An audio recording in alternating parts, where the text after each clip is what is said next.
مولانا فضل الرحمان ہیں، جن کے والد مرحوم نے یہ کہا تھا کہ اللہ کا شکر ہے ہم پاکستان کے بنانے کے گناہ میں شامل نہیں۔ بہت پہلے آپ کا ایک کالم پڑھا تھا، میرے خیال سے 2001 کا ہے یا لگ بھگ، اب میں تاریخ بھول رہا ہوں، آپ نے وہ لکھا تھا مفتی محمود رحمۃ اللہ علیہ کے متعلق یہ ایک سوال اٹھایا جاتا ہے، آج بھی وہ سوال اٹھایا جاتا ہے کہ انہوں نے کہا تھا کہ ہم پاکستان بنانے کے، شکر ہے کہ ہم پاکستان بنانے کے جرم میں شریک نہیں ہوئے۔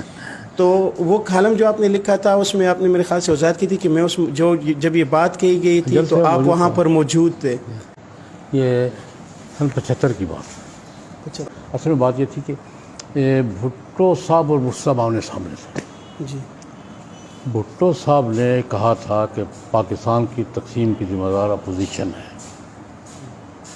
اپوزیشن لیڈر مفتی محمود صاحب تھے، پارلیمنٹ میں کہا تھا۔ اس کا جواب دیا تھا مفتی صاحب نے، تقسیم پہلے بھی تم نے کی تھی، اب بھی تم نے کی ہے، جی اگر یہ گناہ ہے تو نہ پہلے شریک تھے نہ ہم نہ آپ شریک۔ اچھا یہ تھا اصل بات یہ تھی۔ اصل بات۔ بھٹو کو جواب دیتے ہوئے کہ بھائی ہمارا کوئی، ہم تو پہلی تقسیم کے خلاف تھے، اس تقسیم کے کیسے آپ لوگ؟ اس میں یہ جملہ یہ تھا کہ اگر یہ گناہ ہے تو نہ ہم پہلے شریک تھے نہ آپ شریک۔